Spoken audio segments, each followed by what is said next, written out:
All right, it's time to have a little family chat about the Jesse and Ashley Ridgway abortion controversy. By now, everyone should know what's going on here if you have been plugged into any social media at all for the past week. Apparently, Jesse Ridgway and his wife decided to abort their unborn son about halfway through his gestation because they learned that their baby most likely had Down syndrome. Now, I know there's a lot of speculation now that this whole thing may have been faked. And I'm not about to jump on the bandwagon of any conspiracy theories, but there is a possibility that this whole thing is not even real and that it's just engagement farming. But here's the deal. The only thing scummier than faking an abortion for clicks is actually aborting your child. So even if this turns out to be a hoax, the public shaming was still the correct response to this. You should actually be shamed for announcing that you murdered your child at over 4 months gestation because you thought he had Down syndrome. So, for sake of argument, let's just assume that this whole thing was completely real and that they're not just faking an abortion for engagement farming. The whole thing has really provided a window into the abject evils embedded in the abortion debate. First of all, is the rampant euphemisms. Even the term abortion is a euphemism. Abortion is the elective, intentional taking of unborn human life. It's not a clump of cells, and the Ridgway case just makes that so obvious. This is a woman who was about halfway through her pregnancy.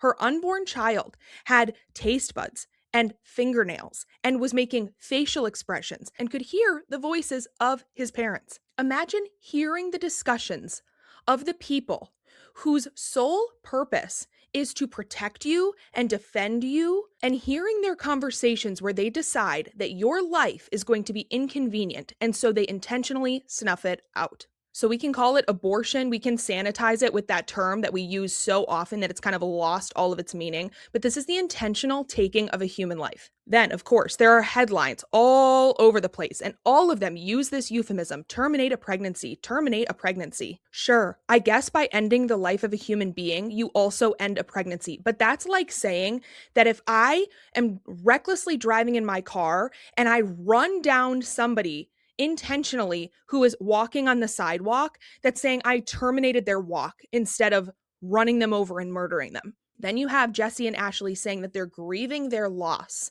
You didn't lose anything. This wasn't a miscarriage. This wasn't an accident. You intentionally killed your child.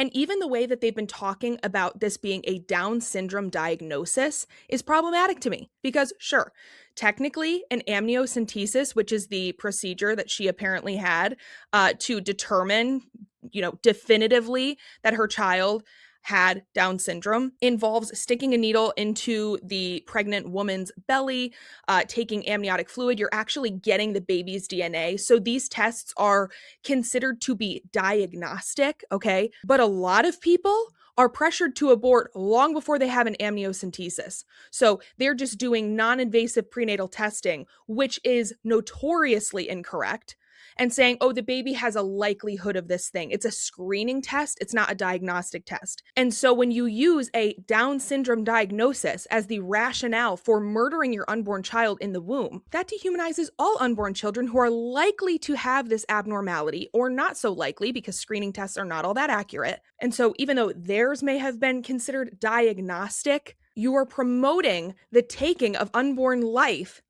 for anyone who is screened for these types of genetic abnormalities. There's plenty more euphemisms, but there's also just this dehumanization element here. It's so crazy to me because the same side that demands quote unquote abortion access and reproductive health care, more euphemisms, are against immigration enforcement, for instance, because they always say it dehumanizes immigrants, it dehumanizes brown people. And now we're hearing the exact same thing about the Ridgways, that the people who are criticizing them, who are shaming them, are dehumanizing them. No, the only person who was dehumanized here was the human life, the human being that was intentionally killed. This couple did an interview with TMZ, and the whole thing was like a mind warp. It was so surreal listening to it because they talk in this clip about how vulnerable they were sharing this with the world and how they've gotten so much backlash that he actually has to sleep with a gun in his nightstand for self-defense, and how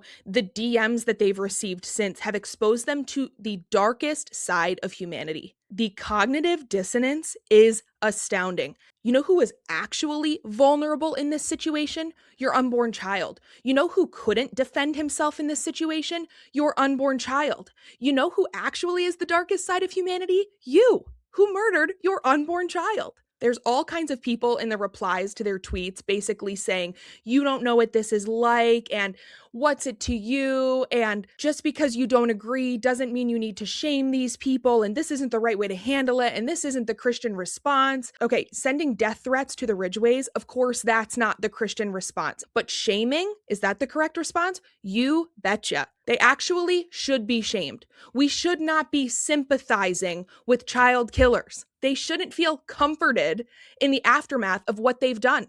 The only correct response is guilt and shame, because they became parents the very moment that child was conceived. And parents have a duty to their children. They have a responsibility. Their whole existence becomes about defending and protecting that innocent life and discipling that new human being. And instead, this couple decided that their convenience was more important than this child's life. They committed the ultimate violence against their child by not only not protecting him, but going out of their way to take his life. And then, instead of being able to disciple this child about what's right and wrong, they are now discipling the rest of the world by saying this was the right thing to do. Complete inversion of what it means to be a parent. Newsflash, parenthood is sacrifice. And I tweeted about this, and specifically about the responsibilities associated with sex. And the responses that I got to that just showed how little people understand this concept. I tweeted, choosing sex when you're not prepared or able to raise a child is one of the most irresponsible decisions a person can make. And this was in response to somebody basically saying that, like, aborting a child that you're not prepared to take care of is the most responsible thing you can do. And it's like, no. Having sex when you are not ready to be a parent is one of the most irresponsible things you can do. And the backlash I received about how, is this parody? This is so ridiculous. I mean, pile on after pile on after pile on. Anytime a couple has sex, they acknowledge, even if it's quote unquote protected sex, that sex could produce a baby. And if it produces a baby, they are now parents. This child is now their responsibility, and they have a duty to defend and protect this life. And anytime you have sex, you also consent to the possibility that this child may have disabilities. This child may require extra care. You may have to put some things in your life on hold. You may have to give up your career. You may have to pay more for medical care, and any good parent welcomes it. This is responsibility. This is parenthood. And for Christians, we should have an even deeper understanding of this. Just think about what it means, what Christ did. This is my body given for you. While it might be difficult to be confronted with a medical possibility that you were not expecting, because it means that maybe the future that you had envisioned for yourself is going to look a little bit different now, that's life. That's a responsibility that we take on, and it's something that we gladly take on. We rejoice in it. We carry our cross. You lay down your own life for another person. You do not ever ask your child to lay down their life for your convenience and your security and your comfort.